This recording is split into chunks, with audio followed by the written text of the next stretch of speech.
Okay, everybody. Hi.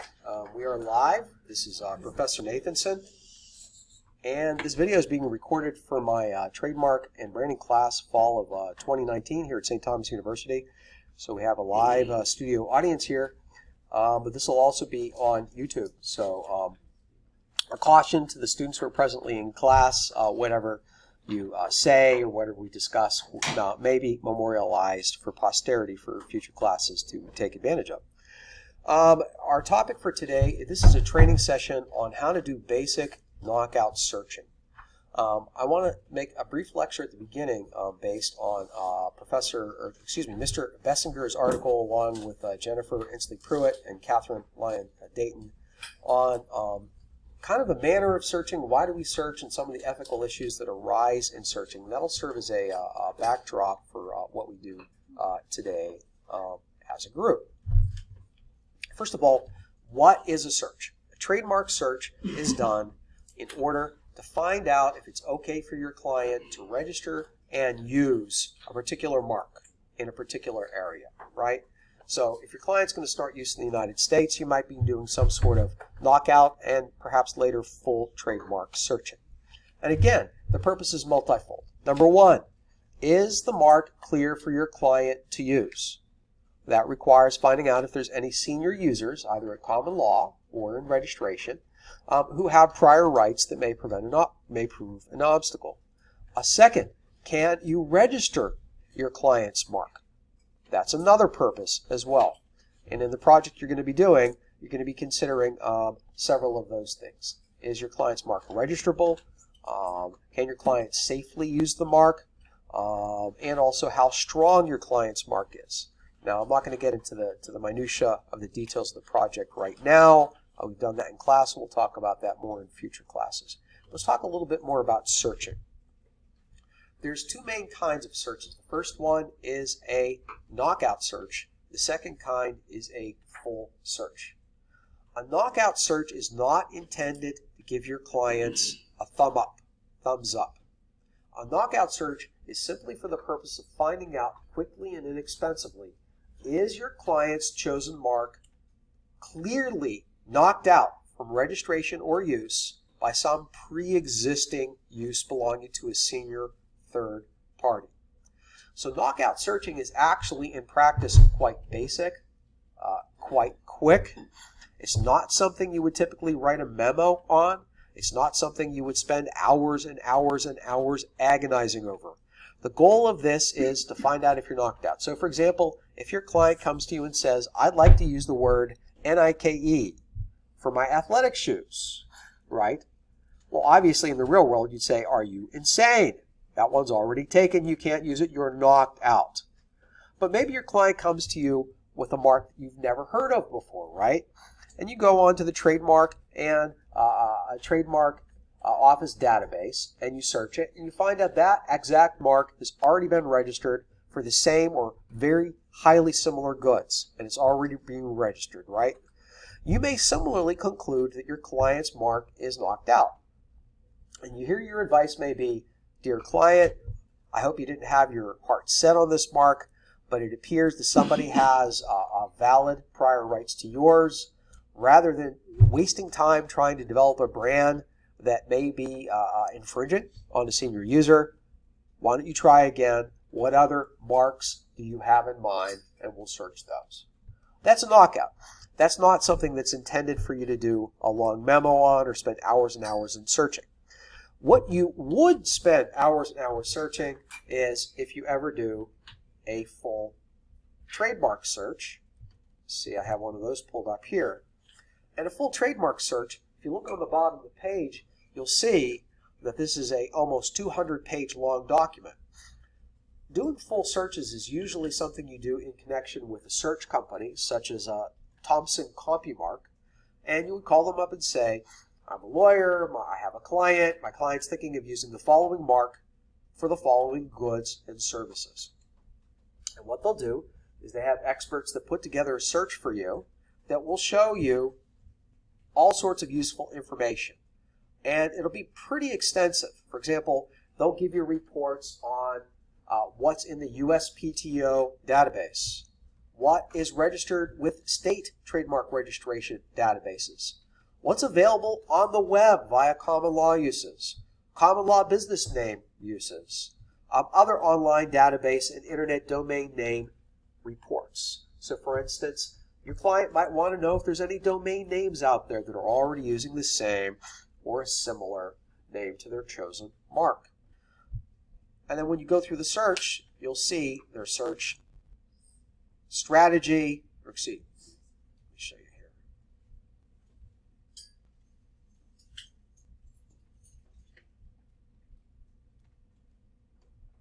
All right, here's an example. Here's a USPTO report for this sample mark. And you'll see that they searched in a whole bunch of ways. The mark here, I believe, was vertigo. And here you see they have the exact mark, VERTI, with a variance of an I or Y, then a G, then an O or an OS, and then various goods prefixes. So this would be an equivalent to a much more sophisticated version of a structured search, where you're searching a lot of variants of the mark, plus various goods and services. You'll also see, look under number 3, where they have the exact mark with some variances, various spellings of vertigo, in class 35, 42, and 16. So that's kind of like using a structured search, and you're searching the mark or variants of the mark along with multiple international classes. And then you see under number 5, they did a whole bunch of varieties of the type of search, the type of mark, and now they're searching all classes. The point here is, this is, I'm not going to say insane, but this is a really high level of searching, because they're searching every imaginable variant of the mark that they can think of, along with every imaginable class that might be relevant, in their opinion, along with lots of various ways of describing the goods or services to try to give you as comprehensive a search as possible. Now let me ask you a question. Do you think this 197-page search report is going to turn up every possible impediment that might exist? Very good. The answer is no. It might not. Even after all this searching, there could still be all sorts of things out there that could prove an impediment that even diligent searching might not turn up. So you could always look at their search strategy and then call them up and say, well, what about this, what about that? And then they'll oftentimes redo the report to make it more comprehensive. But at some point, it becomes kind of self-defeating, right? Because the 197-page report might become 297 or 397 or 697 pages. And the truth is you could search and search and search till the end of the time, but you could never really have total sureness that your searching has turned up everything that might possibly exist. So let's think then about what can reasonably be expected through your diligent searching, both in knockout and in full search. Knockout, and this is what you guys have been assigned, is to do the knockout search. I want you to be doing some common sense searching. Find as much stuff as you can, and then when you do your written evaluation to me, talk about the most pertinent results, right? Particularly in terms of likely confusion.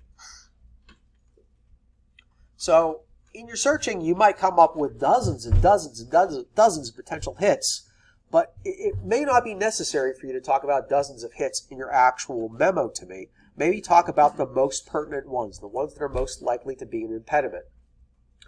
A second thing to keep in mind is in your memo, you should not be telling me that it is clear for the client to use and register the mark, because you are not doing a full search. You are doing a knockout search. Your searching is by necessity limited.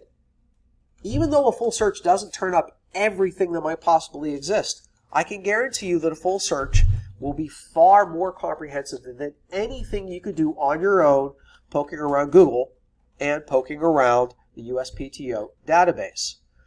More fundamentally, you should never say that the mark is clear to use and register based on a knockout search, because that search is kind of brief and quick and kind of just a quick peek. How could you possibly tell your client it's a thumbs up to go, right? To start, to use, to register. You're safe. Don't worry about it. We've got you. You don't know that and you can't say that. And saying to the contrary saying that you can do register and use based on a knockout search is prima facie malpractice, right? You're giving your client a guarantee, an opinion that is not justified by the scope of your search. So in most cases, what you'll do when your client calls you, here's the mark you want to do. When you're an experienced practitioner, you might say, okay, just sit with me. I'm going to put you on speaker. I'm going to poke around the trademark database for a few minutes. Let's see what we find. Oh, sorry, Bob. It looks like the mark's taken out. We can certainly investigate a little bit, right? But based on what I've seen, it doesn't look good for you. Do you have any others? And then Bob says, oh, yeah, I have a list of 6 of these. So why don't we just move on to the next one, right? So you probably wouldn't do a whole memo. But of course, here I'm wanting you guys to learn about the basics of likelihood of confusion, about the basics of searching, about how to think these ways. So in the real world, say you did some knockout searching and you said, well, it doesn't look like you knocked out. Looks like there's some other uses out there that may or may not be a problem. I'm not sure yet. Maybe we need to take a more comprehensive look. Is this a mark you're really interested in? Bob says, oh, yeah, we're really gung-ho about this. And then I say, well, something you could do is a full search. Even a full search cannot be an absolute guarantee. We can get a much better idea of your likelihood of being able to register and use this mark safely. And Bob says, okay, why don't you go ahead and do that? Then you get the full search. Maybe you do whatever follow-up research you have to do. And in the end, maybe you say, Bob, based on what we've seen, we are not aware of any impediments to your use and registration. But searching is not a science, it's an art, right? Nothing is free from doubt. So there's a lot of considerations in practice that tie into ethics and professionalism when you're searching. First, as you saw from the Bessinger et al. Article, what do you do if another client's mark shows up in the search, right? Well, if that other client's mark is something that's a real impediment, then you can't comment on that mark, most likely. And if it's that clear of an impediment, you might not be able to give your new client any advice at all, right? Because how are you supposed to give one client an advice that's to a detriment of another client, right? Another issue that comes up is attorney-client privilege. Now think about, why is your client asking you to do a search, right? They want to use and register the mark. They want to know they can use it safely without being sued successfully by somebody else. Well, again, even if you do the full search and you think that they're okay, it's still kind of a conditional okay, because you can never just give a flat-out guarantee, because even the best, most diligent searchers might not be aware of everything. Or maybe not everything that is out there would be in the relevant databases, right? Well, your client wants to be able to register and use the mark, but additionally, what if they're sued? What if you did a really great job, you searched diligently, you did the knockout, saw no impediments, you did the full search, things seem to be good based on the full search, you even write them up a nice opinion letter, letting them know that based on what you've seen, you don't see any reasonable likelihood that somebody will be able to successfully sue them, right? And then they get sued anyway. Well, now what they've got from you is an opinion letter that they can pull out of that litigation after they've been sued and say, well, even if we're infringing, we're not a willful infringer because we reasonably relied upon advice of counsel. And that means a couple important things. First, going forward from that moment on, your advice to that client in writing and verbally, it's all waived. And guess who's going to be deposed? It's going to be you. And that opinion letter, that nice opinion letter you wrote for your client, that's going to be produced pursuant to FRCP 34. So that's the first thing. Attorney-client privilege is often waived in trademark infringement cases when a lawyer earlier has given advice regarding the registrability and usability of the mark. Here's the second thing.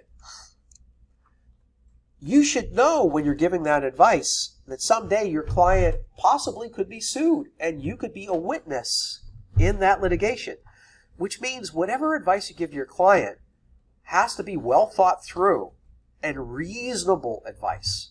Your job as a lawyer is not to be a insurance agency to your client. It's not to be a guarantor of your client's ability to use and register a mark. Your job is not to make them feel good and to love you and then to, give you lots of lawyer fees in the future. Your job is to give them solid advice that could stand up in a court, because someday you may not just be in the deposition chair, you may actually be a witness in trial. Like, why did you give this advice? And if the court concludes that your advice is BS advice given just to make your client feel good, but not well based in the facts or the law, then the court will disregard your advice as not being reasonable advice, and maybe even your name will show up in the opinion as being a lawyer that did a crappy job. And guess what? Suppose you give your client a clearance in an opinion letter saying, yeah, you're good, you're solid, you're golden, you're good to go. Your client says thank you. And later your client's sued. And then you're a witness, right? And then the court said, well, lawyer, you gave crappy advice. It wasn't well based on the law and the facts. It's not reasonable, right? And now your client is held to be an infringer, right? Maybe even a willful one, right? Who do you think is going to get sued next? Yeah, that's right, you, right? So part of our job as a lawyer, unfortunately, sometimes, is to give our client advice that they might not want to hear. So your opinion should be impartial, right? Not partial, not compromised. Your advice is likely to be waived. And also be careful about what you say to your client, right? Like the Bessinger article says, if your client you as the lawyer tell your client to do something, right? Research this or the other before you start to use, right? Or you tell them to do something. Do a full search before you start, and then they ignore your advice. Well, there is no duty to search, right? And you saw in the reading about the Hilfinger case, but you don't want to put your client in a situation where you tell them to do something, they fail to do it, and then when they get sued, the opponent points to your client's failure to follow your own advice. And I got to tell you, that puts you in a bit of a pickle. Imagine you've done a knockout search, you found no impediments, but you're not sure if they should go ahead and use. So you think that they should do a full search, right? Get better feedback before they start to register and use. So you're in a catch-22, because if you tell them, well, I think you ought to do a full search. Well, if they don't do a full search, does that mean they're not following your advice? On the other hand, if you don't recommend to them to do a full search, and they start to use the mark, then when they're sued, they're going to sue you for malpractice anyway, because you never told them to do a full search, right? So you tell them to do a full search, they don't do it. Is that a problem? You don't tell them to do a full search, and because you didn't tell them to do a full search, they don't do one, and that's a problem. So sometimes in legal practice, you're kind of damned if you do and damned if you don't. So my opinion here is that in most circumstances, you should tell your clients what you think they should do. Now, one way to do this is, if the general best practice is usually to recommend a full search, then when you start with a client, maybe give them a general memo and some general training on how trademark searching works and what the best practices are. And that way you give them general advice so they know what to do. And then you don't have to go over that with them in each and every matter. So that seems like some solid recommendations from Bessinger and his co-authors.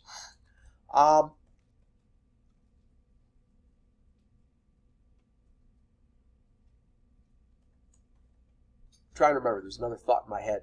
My apologies. Oh, I remember what the other thought was. Okay, and here's the other thought. Even though my kind of default point is, first, do a knockout search. Second, if there's no clear impediments, do a full search, right? That's kind of my starting point. But there are circumstances when searching maybe not such a great idea. What if your client's been using the mark for a long, long time and they've decided to register it, right? Well, they've been using it common law for a long time, not aware of any problems, right? And now they want to register, get national registration. In such a circumstance, arguably, maybe you don't want to search, because you got to be careful about what you find under the rug, right? when you look under the rug, you might find something there you just don't like. So sometimes it might be good advice not to search if your client has been using the mark for those goods for a long period of time without any problems, right? If there was going to be any problems, they probably would have heard about it by now. On the other hand, if your client wants to use its long-standing mark for different goods or different services, now maybe it's a time to search. But again, searching itself is a damned if you do, damned if you don't kind of thing. Because once you search and you learn about pre-existing uses, right, well, that could be knowledge that sticks to your client. And if your client goes ahead and uses the mark anyway, with knowledge about existing uses, then they're kind of stuck with it. So if you're coming away from this mini lecture with the feeling that whatever I do or don't do, I and my client are kind of screwed, right? Then you kind of get the idea. But that's true of many areas of the law where some measure of due diligence is required. Sometimes knowing is dangerous, but usually not knowing can be a whole heck of a lot more dangerous. So in my belief, knowing is usually better than not knowing unless you got a really good reason, a good, objectively justifiable reason for deciding that you don't need to find out, right? So again, my starting point is learning is that you should know. So that's what I want to do today. So let's put the full search to the side. And what we're going to start doing now is searching the trademark database. So you guys go ahead and do that yourself. If you want to find it fast, what you can do is go to the USPTO website. In the upper right here, do the drop-down menu where it says trademarks.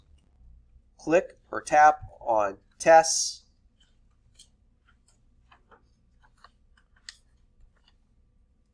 And we're going to do some searching. So say, for example, your client's mark is Full Throttle for energy drinks, right?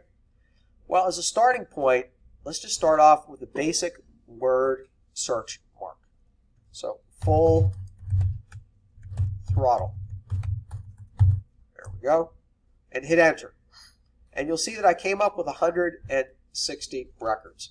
That's an awful lot, isn't it? Now, a couple of important things to note here is I left everything at the defaults with the search, right?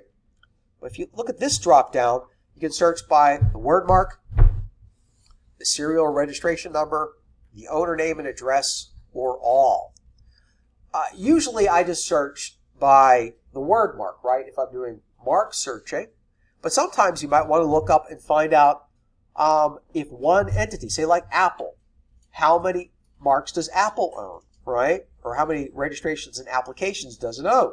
Well, then you could change this to owner name and address and search that way. I usually recommend against searching all, because if you would search all, that will search every field that's in the Trademark Office database records. That would be owner name, owner address, mark, description of the mark, right? The goods and services. So if you searched Apple with the drop-down field being all, that would get anything owned by Apple. That would be any mark that has Apple in it. That would be any mark that has Apple in the goods and services, right? That's a ridiculously overly broad search. Don't do that. So here I've done combined word mark, and I've come up with 160 records. Now, when you're searching, I want you to, for every search that you want to share with me, please print out this sheet, right? Print out that page, because it's going to show me a couple important things. First, what was your search, right? It's also going to show me how many hits you got. However, it's usually not necessary for you to print out all 160 hits like this. That's too many to look at. My job is I want you to do reasonable searching in a reasonable amount of time. I don't want this to be something you spend 40 hours searching, right? So if you do your first search and it's for 160 hits, or 1,600 hits, or 16,000 hits, then you shouldn't be looking at 160 or 16,000 hits. Instead, you should be thinking about how to narrow that search, right? Well, there's a couple ways to narrow that search, right? One is going to be by adding goods. Another is to be adding the international class. So first, let's try international class, but of course we've got to find out what international class is at issue here. So let me pull up the Acceptable Identification of Goods and Services Manual. So I said that Full Throttle was energy drink.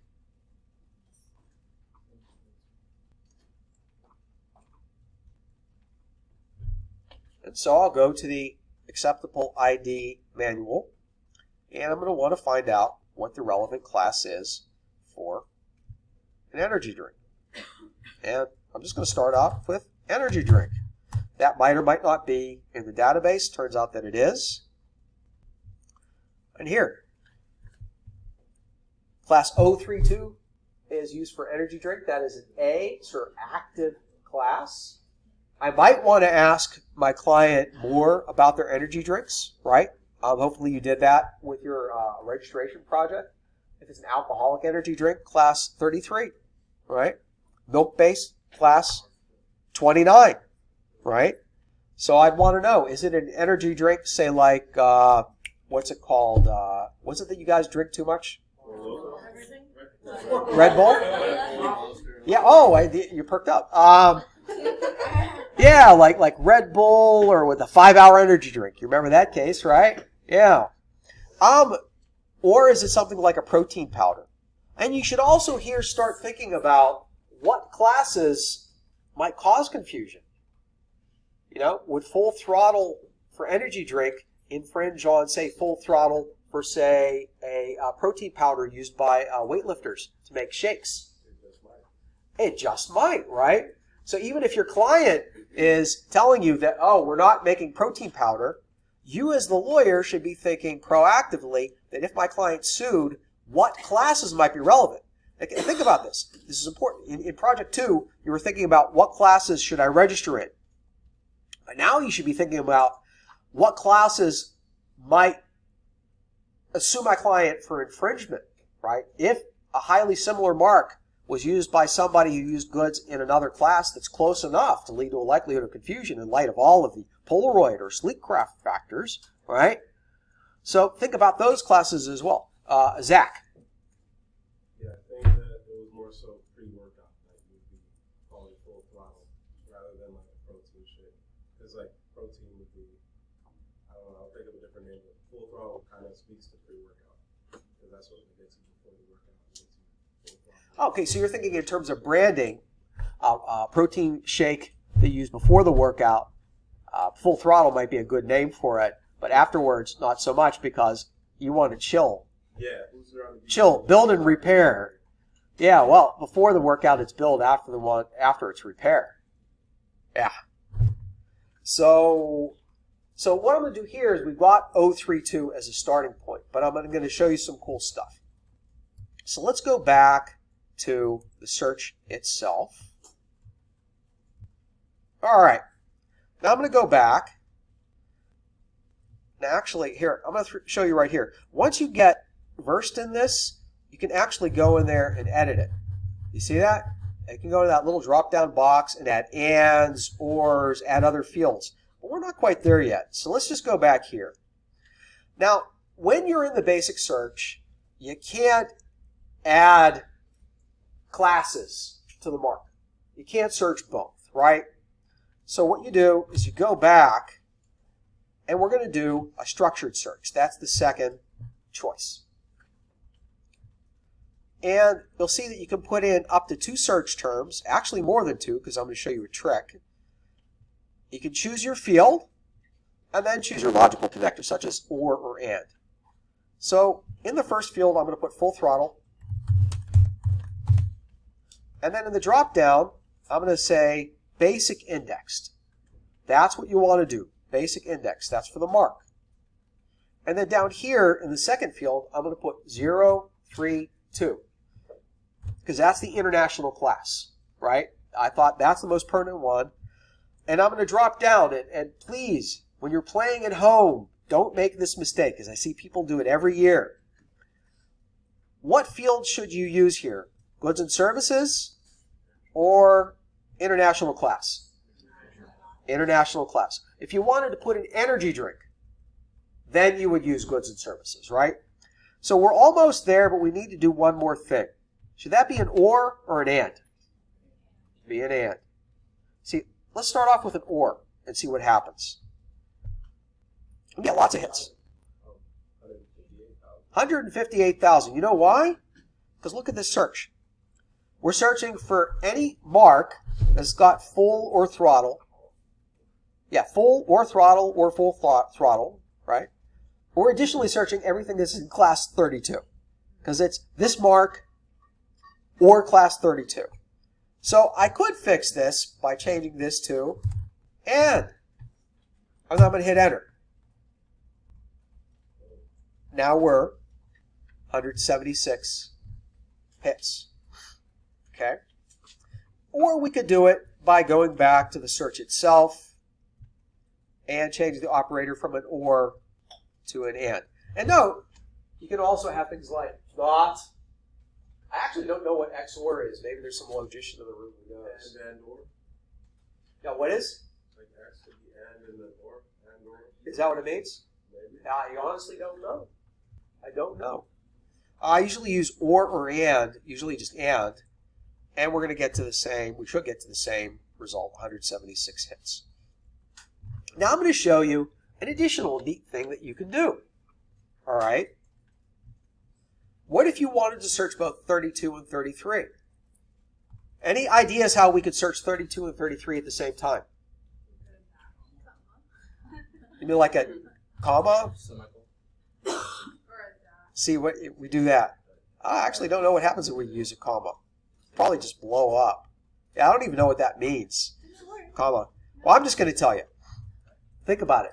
We had and or before, so what one do you think we should use?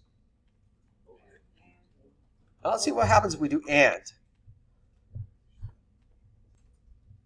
We're probably not going to have a lot of hits. And gave us 5 hits. Let's change it to an or.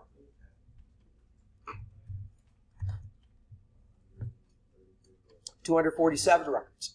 Now, why did using an and give us only 5 hits, but using or gave us 247? What's that? Limiting how? Well, what's the difference between, look at the search, because again, we could go in and amend this. This was 5 hits, right? And this was 247. Jeffley? It's got to be 32 and 33 and the other one. Yes.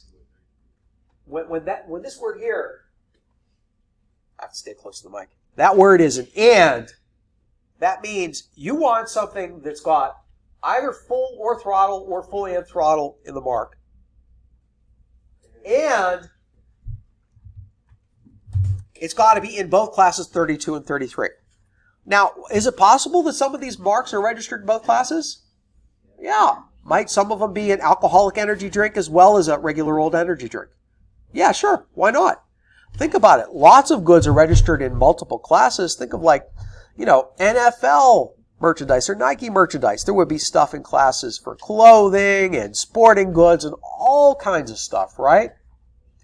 So if you want something that must be in both classes, that would be an and.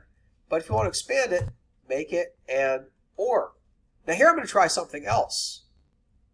What do you think is going to get us more hits? And I want to simplify the search a little bit. So I'll go back to just class 32. Right, you'll recall that was 176 hits. All right? I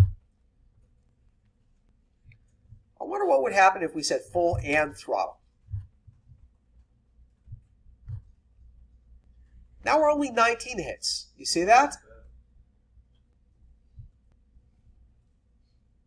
And look at how the hits started to become much closer and relevant. Okay, here's a question for you guys. This is a rhetorical question, but indulge your old prof anyway. Is it fair of me to require you to look through 160 hits? Not really. Is it fair of me to expect you to look through 19 hits? Yes. Yeah. Now, I'm not saying now you're done with your searching, but once you're able to get to something like this, you're a lot closer to finding relevant stuff, right? And now that we're finding relevant stuff, we can start looking at the hits. And we'll see hit number 1.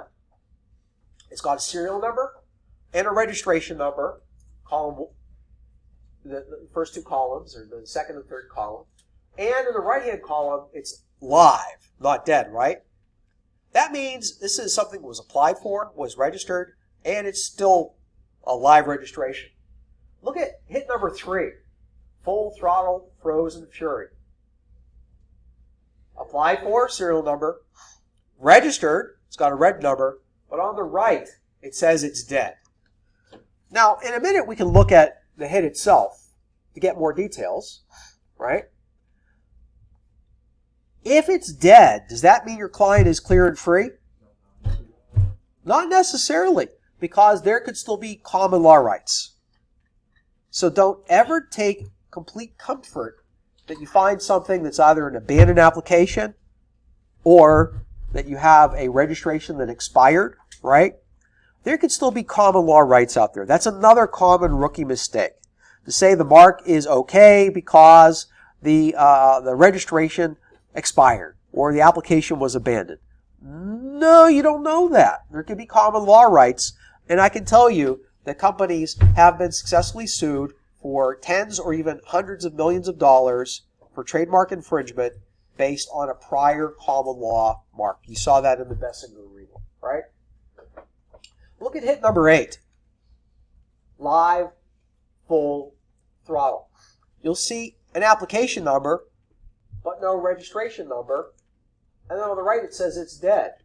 And we can peek at it, but my guess is it's an application that was either abandoned or rejected, and the applicant just let it go. Then compare number 9. Full Throttle 0. It's got an application number, but no registration number, and it's live. That's a pending application, right? Now, let's look at 1 or 2 of these. Let's look at, what's the most interesting one to look at? Let's look at number 3. All right. And what I've done is I've held Control and I clicked on it so we can keep our old tab open. All right. Now we get more information, right? The mark was canceled. It was registered in class 45 for non-alcoholic beverages. All right. Frozen carbonated drinks. It's the words plus this design here. You see that? In this session today, we're not talking about design searching. I talked a little bit about that in a prior class. You're not going to be doing any design searching in this class, but it is possible to do design searching, and those numbers there, 220525 and 230102, those are design codes, which are searchable. We can see that this was originally filed as a 1B intent to use. It was later changed to a 1A in use application. It was filed in November of 05, published for opposition in June of 06, registered November 6, 07 with registration number 3331697. Look how there's a disclaimer. No claim is made to the exclusive right to use frozen apart from the mark as shown. Why was the applicant probably forced by the PTO to disclaim the word frozen that's part of its mark?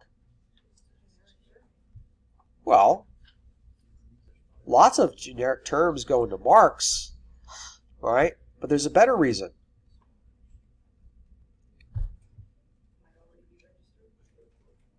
What are the goods? Frozen drinks, right? Yeah. So, PTO apparently didn't want these guys to claim that they had some sort of exclusive right to use the word frozen. So they have the right to this. They had at least the right to this mark, but of course it's limited to that mark, right? And they can't claim rights to the word frozen by itself. Oh, and look who owned it. Coca-Cola.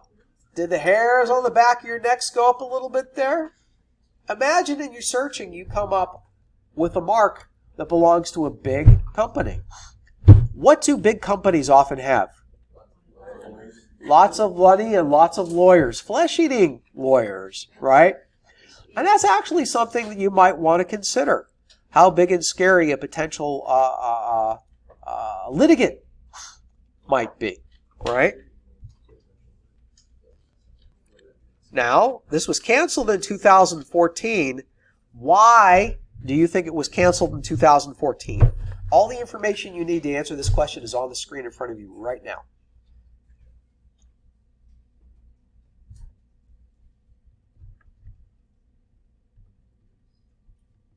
And by the way, I don't know the definitive answer. I know what I think the answer is, which may turn out to be correct, may turn out to be incorrect. Think about how you maintain a trademark registration. What things do you have to do? Well, you have to use it, true. What else do you have to do? After registration. After it's registered, can you just go home and pat yourself on the back? All right, I have a registration. I'm good to go. Yes? To follow up with re-registering it 3 years or 5 years later? Well, you have to file a renewal of the registration, right? Every 10 years. But isn't there something you have to do between registration and the first renewal? That's right. You've got to file proof of continuing use, right? Between the 5th and the 6th year, right? That's your Section 8 affidavit, your proof of continuing use. Now look at the dates. The registration was? 07. And when was it canceled? 14. How many years is that? 7. So is it safe to guess that proof of continuing use was not filed by the registrant by the end of year 6? It is safe. It is safe. Keep in mind, you got to file by the end of the 6th year, but they don't cancel you at the 6th year plus 1 day. You do get another 6 month, a grace period to file proof of use. That's right. So it looks here that it was a little less than 7 years after registration that the PTO got around to canceling it. But maybe you'd like to actually know. I mean, we can always speculate. Wouldn't it be nice to know? Wouldn't it be nice to look at the TSDR document retrieval service to get some more information on this application and registration? Well, why don't we do that? If you click on TSDR, that will take you here. Trademark status and document retrieval, which actually gives you even more stuff, including registration information, documents. So if there was an office action or a rejection, you can get information like that.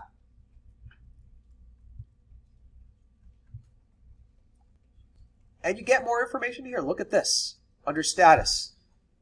You see that?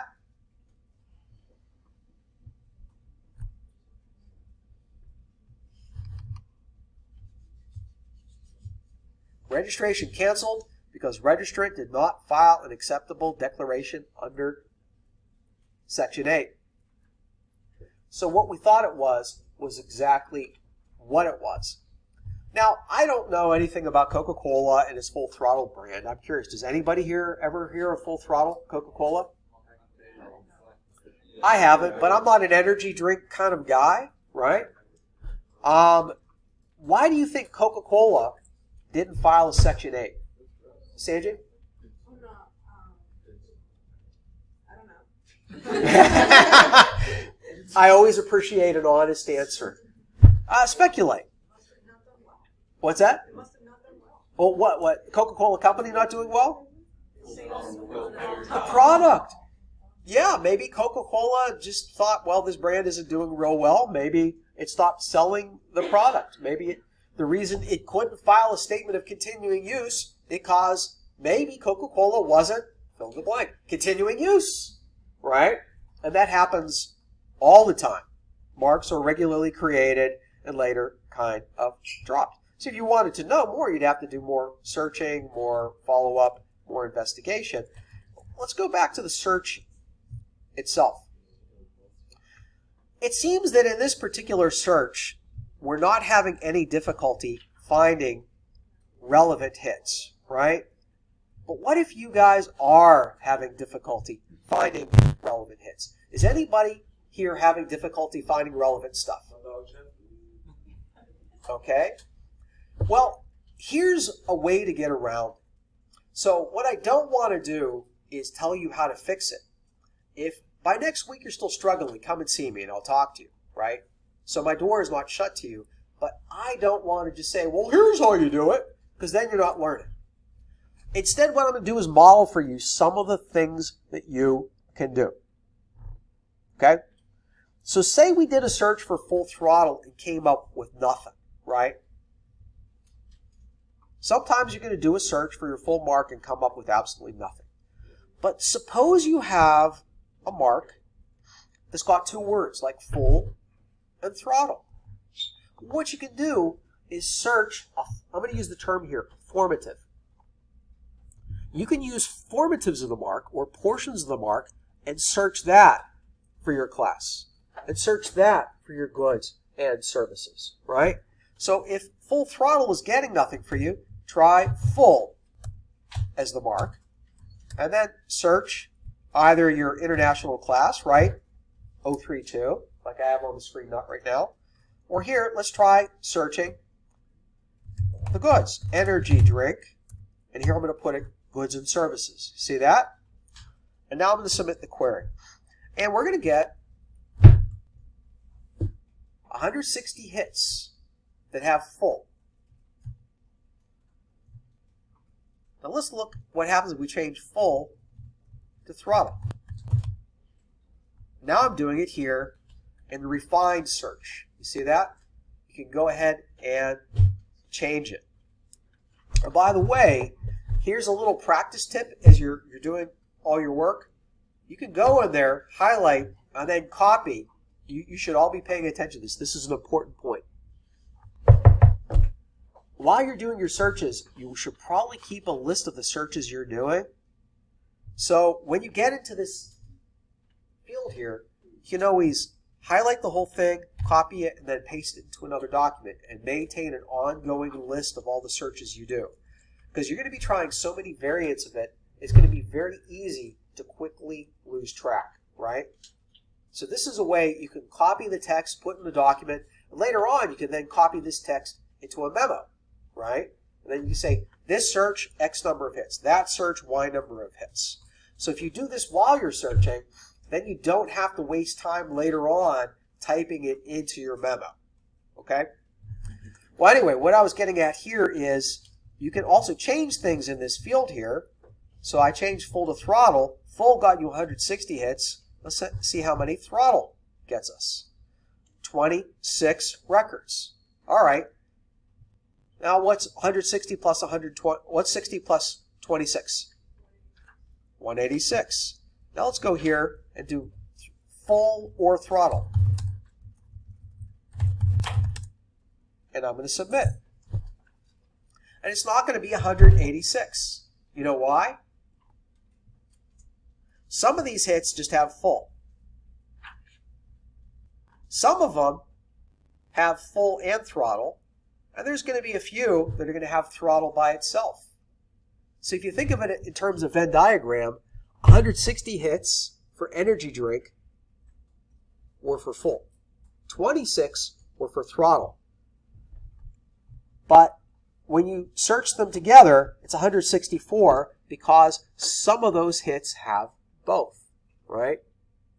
And this is another way you can search. You can search full and energy drinks, or you can search throttle and energy drink, or you can search full or throttle and energy drink, and again, that's 164 hits. Now, if we search full and throttle, now we're going to be down to those just 22 records, because now we're looking for hits that have both full and throttle in them.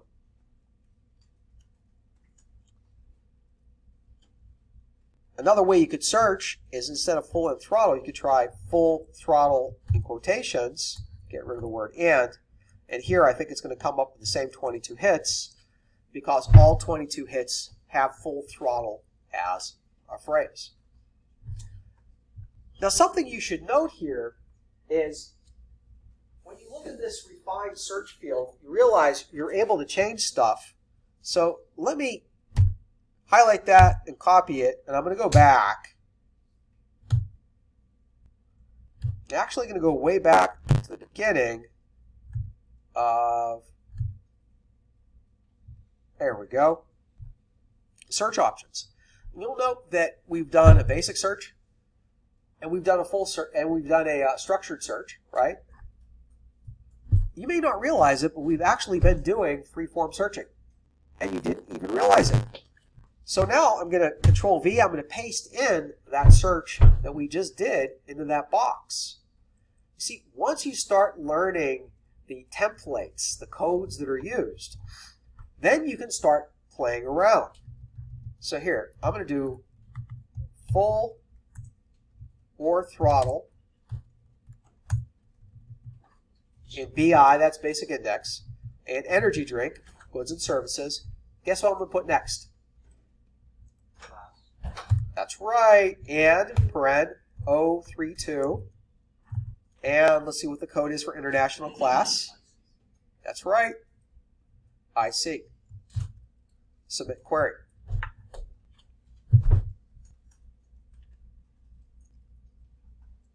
Now, at this point, you might conclude that there's so many full throttle marks out there, maybe you just want full and throttle. 19 records. Or, let's highlight that again, go back. We're going to put that in there. Suppose now we want to search class 032 and 033. You see what I did? Basic index, I had full and throttle, and then and energy, drinking, goods, and services, and 032 and 033. Right? Now let's search that. Now we're starting to get into some fairly sophisticated searching here, and here it's finding nothing, which suggests that there's no hits that have full and throttle and energy drink and are in 032 and 033. Now, here's a tip. If you do a search and you get no hits, you're just going to get a screen that says no hits. And that screen is not going to include the search parameters that you've run.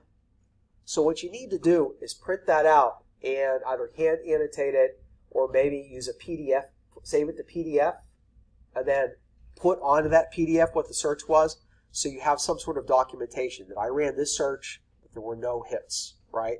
But when you get no hits like this, it's not going to show the search that you did, which is a bit of a pain. But I would say print that to PDF, and then you can use your PDF editor to add additional stuff onto it. Or just print it out and write it up by hand. I don't care. But let me play with this a little bit more. Full and throttle and energy drink and 032. But what if these goods and services aren't broad enough, right? What other goods and services might be relevant to an energy drink? Carbonated beverage? How about beverage? Beverage, okay. Protein shakes, right? What's that? Sports drink, okay. Drink, sports. And here's what I'm going to do is I'm going to try or between all of these. So energy or drink or beverage or drink or sports, and that's in the goods or services. Make it bigger so you can really see it well. So we have full and throttle and energy or drink or beverage or drink or sports in the goods and services, and then 032 for the class. Now, this is, to be honest, this is way more sophisticated than what most people would ever do for a knockout search. You know, no real lawyer is going to put this amount of effort into it. So then I suppose your question ought to be is, well, then why are we doing this, right? Well, first, it's how you learn how to do it, right? And then how to read search reports. Second, in reality, I'm asking you to do something that requires more detail than your normal knockout search, right? But less detail than might be contained in a full search. So what you're actually doing is somewhere in reality between a knockout search and a full search. You're going into more depth, but you're still not going to be hitting up as much detail as a full search might give you. And I guess there's no third. I'd like to say there's a third, but I can't think of a third unless you can. So let's see how many hits this gets. And then I know John had a question. All right, look at that. 19 records. And I'm betting that a lot of these hits are really relevant to what's going on here. Jonathan. What would be attached to the class? Wouldn't it be 32 or 33? Because it doesn't necessarily need to apply to both, just one. Oh, we could try that. Absolutely. I'm not telling you that that would be wrong. You could try that too. What I had tried was 32 and 33, and we came up with 0 hits, at least for the goods that were there before. Let's try it now since we expanded the goods. Still no hits. So now let's try it at 32 or 33. And there we go. We should get even more. Oh, ironically, we went to what? From 22 hits to 23, was it? Yeah, it added one more in there. So what I want from you is not exhaustive searching that turns up every rock.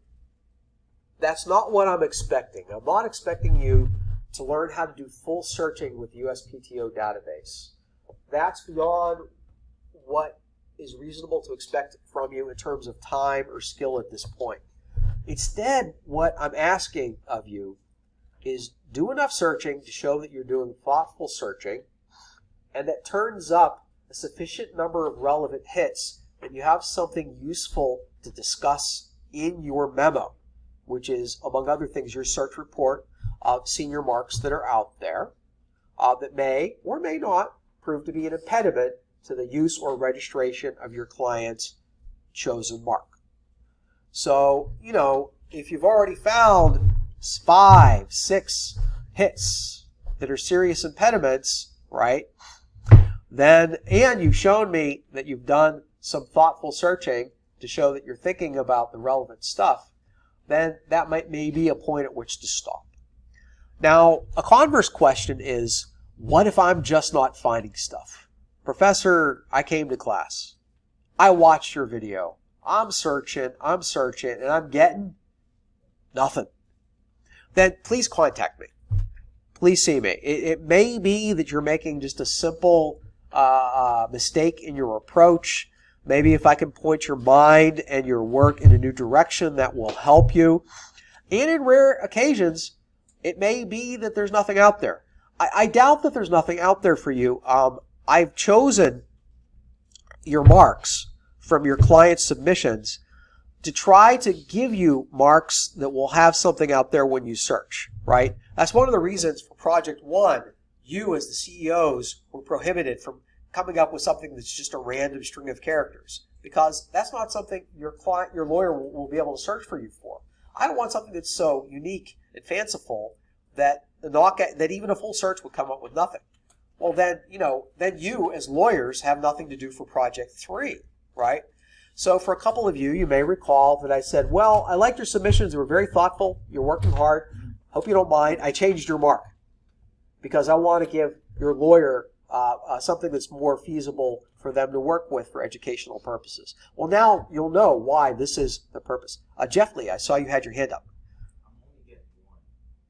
Okay, well, why don't you pop by to the front after class and, rather than putting discussion of your particular project on the screen, let's discuss it after class, if that would be okay. Other questions? Yes, Erica. Just to understand how to put energy, drink, beverage. Is it redundant to put drink again, or is that drink tied to sports drink? So putting energy or drink or beverage or sports? Oh, yeah, that's just an error. Here. It doesn't have to say it twice. You're absolutely correct. So I'm going to take the energy or drink out because drink is in there twice. So I'm going to resubmit, and that should still be 23 hits. Yeah, that wasn't some sort of advanced technique of me trying to weigh the search term. And another thing, when you're trying to think of terms to search in goods and services, again, use the acceptable identification of goods and services manual. because, I thought of, well, let's make the goods energy drinks. But now this got me thinking about all other kinds of drinks, which may create likelihood of confusion, for my client, right? If my client starts using the mark and there's something out there that say like a juice drink, right? Could that create a likelihood of confusion and so on? And you use that acceptable identification of goods manual to come up with ideas for classes to search, as well as goods and services to search. Now, let's talk a little bit about, well, what would you print out and how would you document it, which I think is pretty important as well. So here we go. We have this. So here we have 23 records, right? I would say if you do a search and it's a search that you want to include in your case file for me, well, if it's like 50 hits or less, if it's 2 pages or less, then print out the entire 2 pages, right? If it's more than that, then just give me the first page or the first and second page. Print it out to PDF, so you have a copy on your computer, and organize them so later on you can organize your file and then print them all out for me, right? Second, when you print them out, highlight the ones you want me to be aware of. Third, you might want to turn these into exhibits. So maybe this search is Exhibit A, and another search is Exhibit B, and another search is Exhibit C. And that way in your memo you can say, here's this search, and you can actually copy and paste that search. This is search number A or search number 1, right? See Exhibit number A or Exhibit 1. And that way your memo and your exhibits correspond. And then your reviewer is able to look at the memo. I literally will have at least 2 piles. Pile 1, right in front of my face, will be the memo. Number 2 will be your exhibits, and I'll have them side by side, and I'll look back and forth. And if you've done a nice job of documenting and organizing it and using, meaningful citations in your memo, then it'll be a wonderful, easy job to review. Something that well organized is likely to be a good paper, right? Now, when I say citations, I don't mean blue book. Blue book over everything, right? I actually don't care about that, right? If you're citing cases or something, just use a consistent style of citation, right? If you're referring to exhibits, use a consistent style of referring to exhibits. But this isn't a blue booking class. I want something that's a useful piece of lawyering. Now, what about specific hits? Maybe you decide number 1 and number 6 are really relevant, right? Well, the number 1 and number 6, you should have printouts of those specific pages, right? Print those out as well. Oh, where'd they go? Let me close out some of these hits. There we go. Try it again. Number 1, number 6. There we go.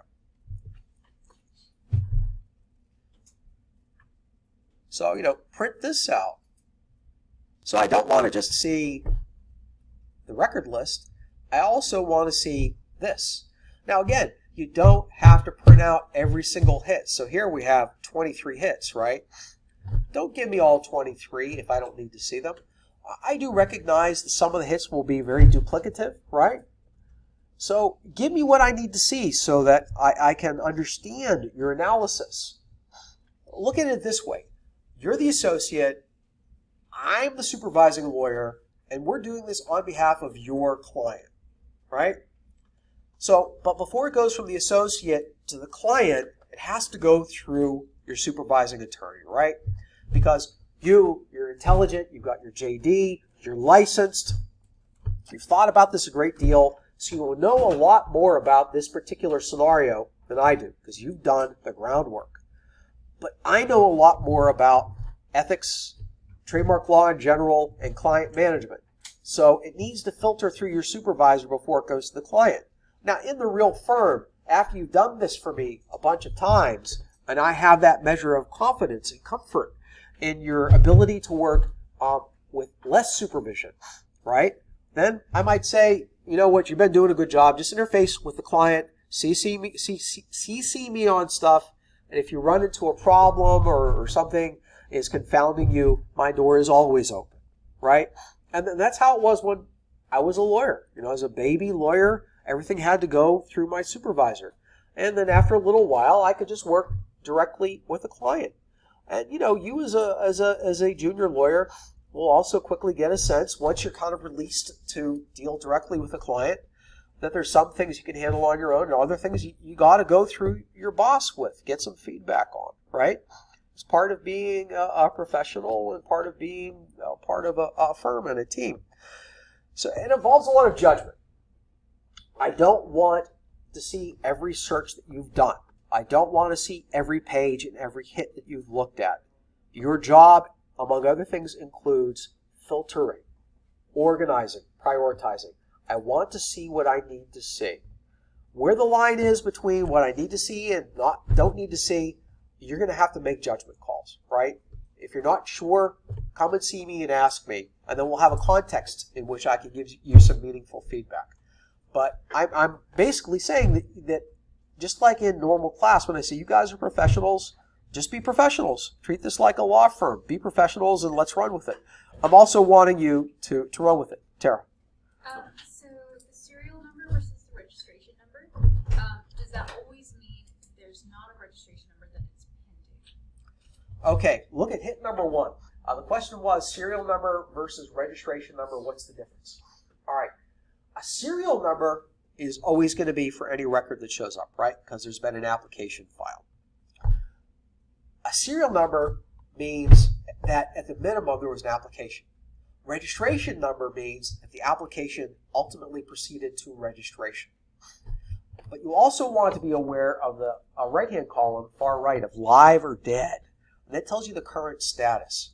So hit number 1 was applied for, serial number. Was registered, registration number. And its status is live. This is a live registration, right? Hit number 7, in contrast, is identical in all respects to hit number 1, except for the last column on the right. That one is dead, right? And it's dead probably, we haven't looked at this one, probably for the same reason of the other one we looked at, right? It got registered, but maybe the owner of the registration didn't file proof of continuing use, so the trademark office killed the registration. But again, just because the registration is dead doesn't necessarily mean that all rights to the mark are dead. Yes? So if there's no registration number, but it says live, does that mean that it's common law? Well, here, let's compare. 13. Let's compare number 5 with number 13. All right. Number 5 has an application number, but no registration number. And it says it's dead. So let's take a quick look at number 5.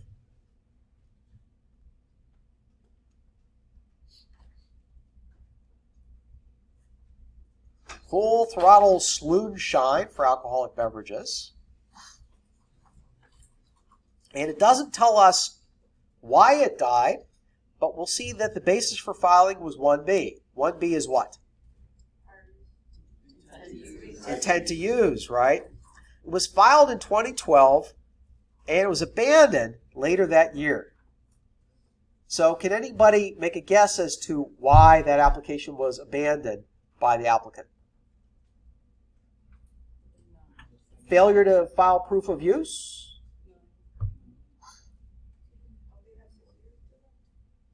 It's like if they brought up an issue, the Yes. attorney.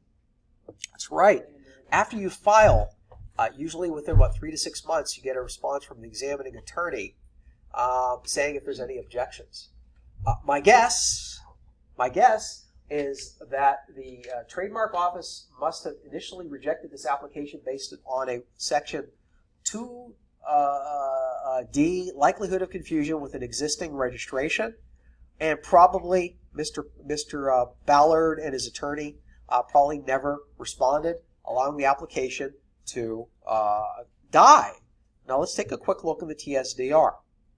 And again, you can oftentimes get your answer to your speculation right there. Now, I wouldn't really expect you to know this off the top of your head because, again, you guys are apprentices.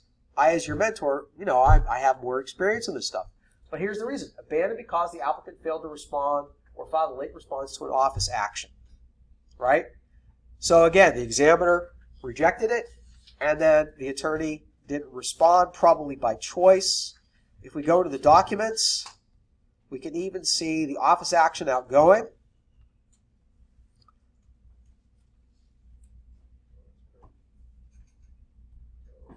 Now let's see.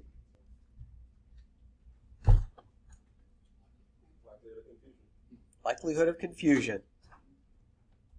I'm betting it's probably with some of those Coca-Cola registrations, right? So it's so powerful. You can find out so much stuff, which is by itself another caution to you as a lawyer. Things you say in writing to the trademark office in response to an office action later could come to bite you in the rear later on when somebody cites your own words against you later on.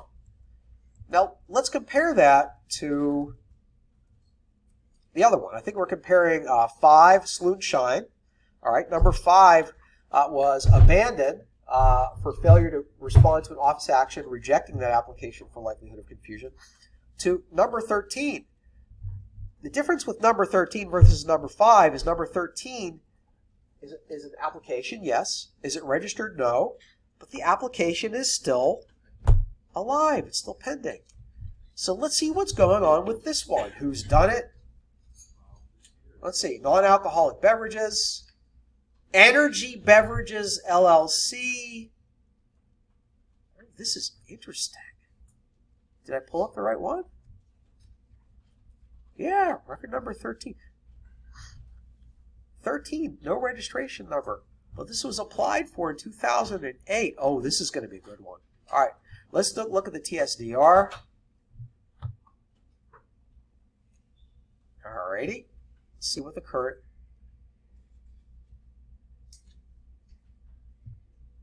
A first request for extension of time to file a statement of use has been granted. But that's like what? 10 years after it was filed? Wow, look at that history.